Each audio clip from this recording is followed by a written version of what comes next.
Luke, would you make the roll call? Yes, Pearson, Here. Willenbring, Here. Stolarski, Here. Diata, absent.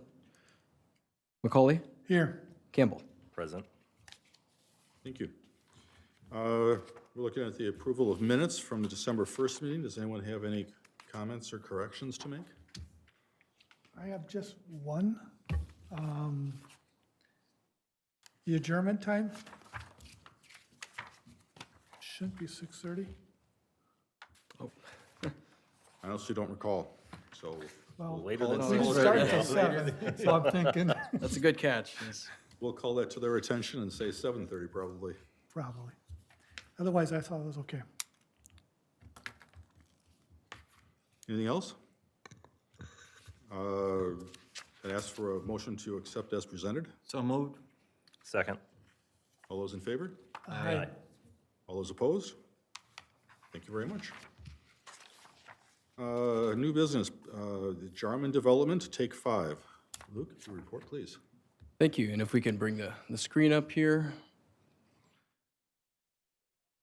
So yes, the location of this site here is, just for reference, 694 to the on the left side of the screen, then 10th Street here. Here's Helmo Avenue, and this property is on the north side of 10th Street, just west of the intersection with Helmo Avenue, and west of the existing speedway.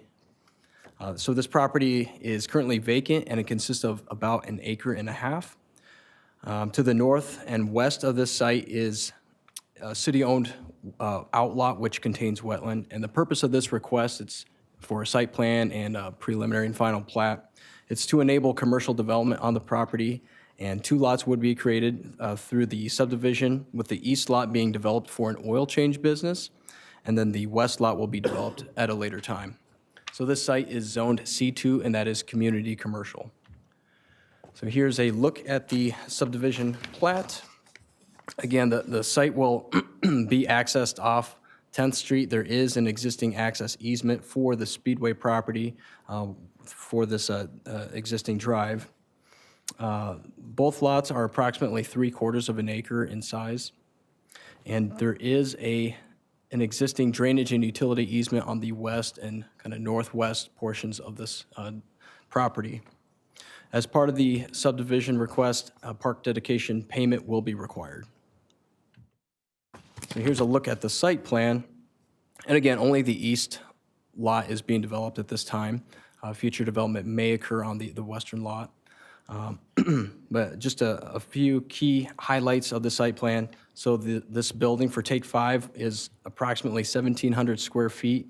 There are 10 parking spaces on the north side of the site, which satisfies code requirements.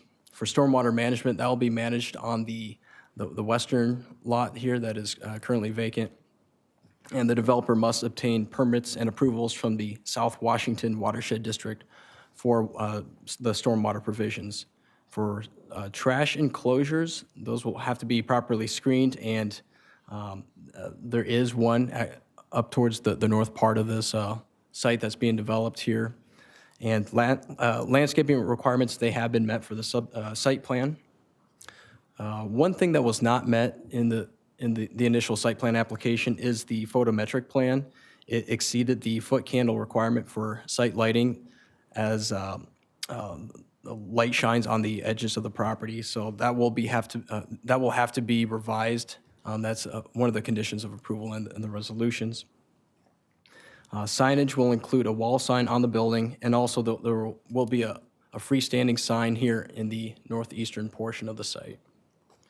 Approval from the fire department will be needed for the hydrant location. And from Washington County, they did review the site plan and the plat as well. And they are recommending that the developer pay for striping a right turn lane off 10th Street. So currently, that needs improvement according to the county. Other permits and approvals through the county will include a permit for work in the right-of-way and an access permit, since there will be a change in the use of the property. The city is also recommending that the developer work with Washington County to ensure that the trail along 10th Street, so the north side of the trail, just on this segment, If it is out of compliance with ADA requirements, that the developer just work with the county to make sure that this trail segment is brought into compliance. So here's a look at some renderings of the building. So you can see there are 3 service stalls. Materials to be used will consist mostly of brick, so we categorize that as Class 1 materials. So this meets the ordinance standards for exterior building design. And like I mentioned, there will be some wall signage here that the applicant will just need to get a permit for, along with a freestanding sign. So in closing here, staff recommends approval of both the preliminary and final plat and the site plan, subject to conditions. And bear with me, I will read through those for the record. So the first one is the plat resolution. So conditions 1 through 5 here. Number 1, execution of a development agreement between the city and the developer. Number 2, approval of the public improvements construction plans by the city engineer. Number 3, permits and approvals must be obtained from Washington County and the South Washington Watershed District, and proof of approvals must be provided to the city prior to recording of the final plat. Number 4, the developer satisfy park dedication requirements by providing the city a payment of $23,736.75 prior to recording of the final plat. Number 5, the final plat must be revised as necessary to meet all requirements of the city attorney's plat opinion, and that the buyer / developer shall further adhere to all recommendations of the city attorney regarding title matters and recording instructions for instruments associated with development. Moving on to the resolution for the site plan. Condition number 1 here is permits and approvals must be obtained from Washington County and South Washington Watershed District, and proof of approvals must be provided to the city prior to recording of the final plat. Number 2, execution of a development agreement between the city and the developer. Number 3, the developer provide an updated photometric plan that complies with the ordinance requirements. Number 4, the developer obtain approval from the city's fire marshal for the proposed fire hydrant locations. Number 5, the developer pay for the striping of a right turn lane off 10th Street North if deemed necessary by the county. And number 6, the developer work with Washington County to ensure the public trail section along the subject property be brought into conformance with Americans with Disabilities Act standards if deemed necessary by the county. And with that, I'd be happy to answer any questions. Thank you. The only question I've got, I'm not sure is pertinent, but I know at the gas station, there is an access from the north side coming down and around the side of the car wash. There's kind of a natural path to go over to where the Take 5 place will be. Is that planning to be opened for traffic through, or? Yeah, so, and maybe the applicant could expand on this a little bit more, but there is interest, active interest from the developer to establish an easement. There is an easement through a portion of the city property that was approved by council. I forget when, it was maybe a couple months back.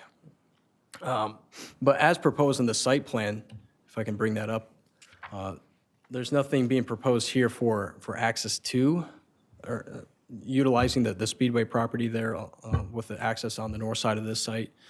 But yeah, again, maybe the applicant might have a little bit of information too. The reason I ask is because the potential traffic flow through their parking lot from the north side may be more than what they want going down around that lower edge, but I just wanted to bring that up. So, any other questions for Luke from the commission? I do have one. So since we're creating 2 lots, I'm curious why we haven't put the entirety of the property onto Lot 2. So right now, the driveway splits Lot 1 and Lot 2, and since that line is arbitrary at this point and can be moved wherever we want it, why was it designed that way? You know, I don't know if I want to speculate too much, but it sounds like there's intentions for development on this west side, so having roughly equal size acreages between the 2 lots, just making it a little bit more marketable. Okay, any other questions before I ask the applicant to come up and clarify for us? Would the applicant care to make some comments, please? Joe Bailey with Sambatech, 12800 Whitewater Drive, Minnetonka, Minnesota. The civil engineer on the project. To answer your first question, the kind of undesired traffic flow through the lot is the reason, we didn't pursue the connection right away.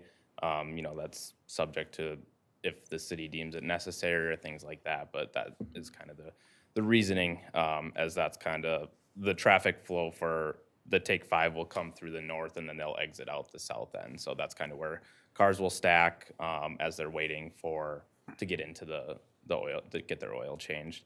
And then to address your second question, the intention is for, future development to be allowed. And so the design was to center the lot line along the existing drive off of 10th Street and then allow for a shared access drive from both commercial properties that runs north-south. So the lot is splitting that drive right down the middle. And then if, as Luke mentioned, or I think it might be in the staff report, there's a recommendation that we record a separate access easement across that drive that won't be platted, but it'll be recorded separately.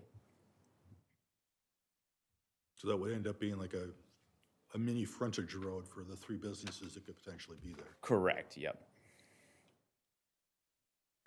How does traffic navigate this site? Yeah, so if you're coming in from 10th Street, taking a right turn north, you would go all the way to the north end of the parking lot and then turn south and then you have 3 service bays. And then we did provide a second route around the east side in case, customers feel that there's too many cars waiting and they want to get out of there, and also for fire truck routing. And I believe, we provided the fire truck routing exhibit with our submittal, or I believe, so we made sure it worked.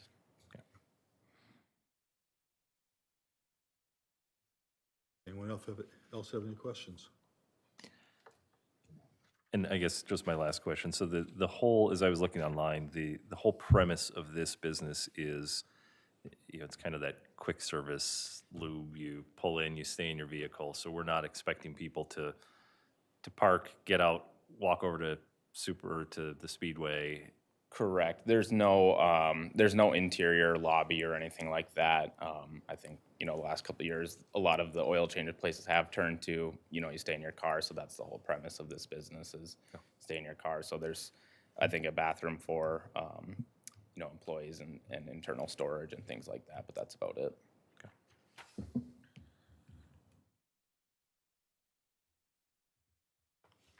Anyone else? Thank you very much for your help. Thank you. Bring it back to the commission. Does anybody have any comments or questions to ask in the final segment? Seeing none, I would ask for a motion, and I will make a motion to recommend approval of the preliminary plat, final plat, and site plan for Oakdale Center 3rd Edition, Take 5 Oakdale, subject to the conditions listed in the draft resolutions. second? Second. All those in favor? Aye. Any opposed? Motion passes. Thank you very much. Thank you. We come to the annual election of Planning Commission Chair and Vice Chair. So I guess the first question would be, do we have anyone who would wish to be chair? I nominate Dallas. Thank you. Second. Is there anyone else? Seeing none, I guess I'll ask for a vote on continuing my presence as the chair. All those in favor? Aye. Any opposed? Thank you. Next is the vice chair. Tom Lundbring is our current one. Anyone else wish to nominate themselves for that position? No? Awfully quick. See, no, I close nominations and ask for a vote of acclamation. All those in favor? Tom? Aye. Aye.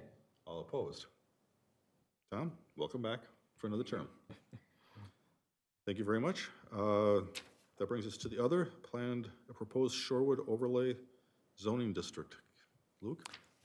Yes, and just a quick update on what we're doing here. And this is something that will come before the commission in the months to come, is we're in the early stages of working with the DNR to adopt a shoreland overlay district. It's actually required by the DNR. And this is in response to some development interests that we have, or as, not just interest, but also a priority to redevelop the Tanner's Lake site. So just to be in compliance with state regulations, we want to be, make sure that we have a shoreland overlay district. But once we're further along with this project, we will certainly bring a draft ordinance to the commission for your review. Any questions on that? Does this include the wastewater infiltration into the lake and sewer area around that as well? It would. It would address some stormwater requirements as well and buffer requirements from the lake. Okay. I guess the next would be update on the Glenbrook Small Area Project. Yes, so since our last meeting, staff and our consultant, Stantec, we've had several, actually 6 meetings with business and property owners, and these are one-on-one meetings with them just to get their input on the Glenbrook study. We're obviously still in the early stages of collecting data, and the next steps will be presenting some of our findings or the input that we're gathering from the community, the Glenbrook neighborhood, to the council at the January 24th workshop, and that will include a presentation of draft goals and issues. But just to kind of give you an idea of what we're hearing, some of the trends that we're hearing in the Glenbrook area is that, you know, for businesses, visibility is really good along Highway 36, but access and circulation getting around the Glenbrook area is tricky. A lot of businesses just want to make sure that they can remain there. They're very interested in self-preservation just because the area works for them for whatever reason. And they just want to continue to be able to operate their businesses in that area. Any questions that you have on the progress of the study? None for me at this moment. Okay. Thank you. And then your general update. Oh, yes, and the last thing I have here is that likely there is not going to be a planning commission meeting in February because we did not receive any new applications for this, this last submittal deadline. We do have some other applications, like the 8th edition of Willowbrook is going to the city council. We have another administrative variance. We might have some vacations of right-of-way here coming through as well. But in terms of actual applications that are going to Planning Commission in February, none at this time. Okay. Thank you very much. Thank you. Councilmember Ingebrigtson, welcome back. Thank you. Just want to say after a 2-year hiatus, I'm back as your council liaison, and as planning is my favorite.